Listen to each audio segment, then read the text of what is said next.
আপনি যদি আইপ্যাড ব্যবহার করে থাকেন তাহলে আজকের এই ভিডিওটা হতে চলেছে আপনার জন্য খুব প্রয়োজনীয় একটা ভিডিও।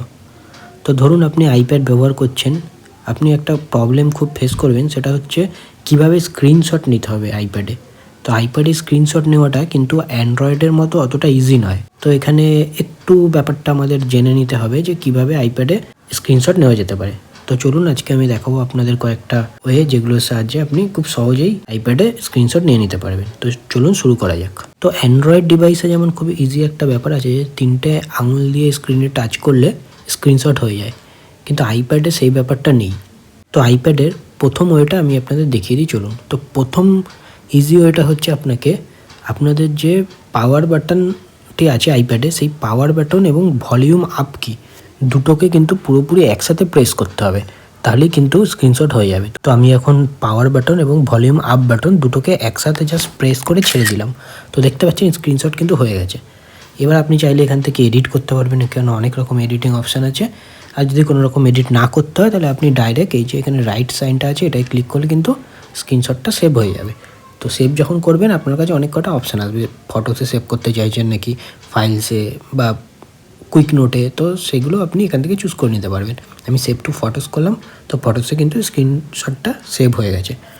তো এবার চলুন দেখে নিই সেকেন্ড ওয়ে কীভাবে আমরা স্ক্রিনশট নিতে পারবো। তো এখানে আপনারা দেখতে পাচ্ছেন এই যে অপশানটা রয়েছে, এই অপশানটা যদি আমি ক্লিক করি এখানে বেশ কয়েকটা অপশান আমাকে দেখাচ্ছে।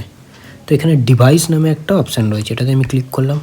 এটাতে ক্লিক করার পরে আবার দেখতে পাচ্ছেন এখানে মোড অপশানে ক্লিক করলাম, এখানে দেখতে পাচ্ছেন স্ক্রিনশট, একদম উপরে রয়েছে স্ক্রিনশটে ক্লিক করলেই কিন্তু স্ক্রিনশট হয়ে যাবে অটোমেটিক্যালি এবং সেটি ফটোজে সেভ হয়ে যাবে। এখানে দেখতে পাচ্ছেন স্ক্রিনশট কিন্তু হয়ে গেছে এই যে।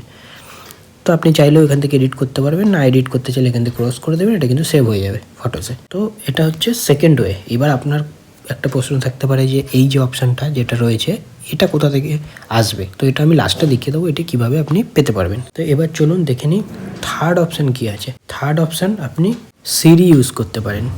তো সিরি ইউজ করার জন্য আপনাদের দেখিয়ে দিই কীভাবে করতে হবে। এখানে সিম্পলি একটা কমেন্ট দিতে হবে সিরিকে, তাহলে কিন্তু হয়ে যাবে। তো চলুন দেখে নিই থার্ড অপশানটি কীভাবে আমরা ইজিলি স্ক্রিনশট নিতে পারবো। তো থার্ড অপশানটা ব্যবহার করার জন্য কিন্তু আমরা যখন স্ক্রিন রেকর্ডিং করছি তখন সিরি ইউজ করতে পারবো না। তো সিরি ইউজ করার জন্য সিরি ইউজ করে দেখানোর জন্য আমি একটা অন্য ফোন থেকে এটা রেকর্ডিং করছি। হে সিরি, প্লিজ টেক আ স্ক্রিনশট।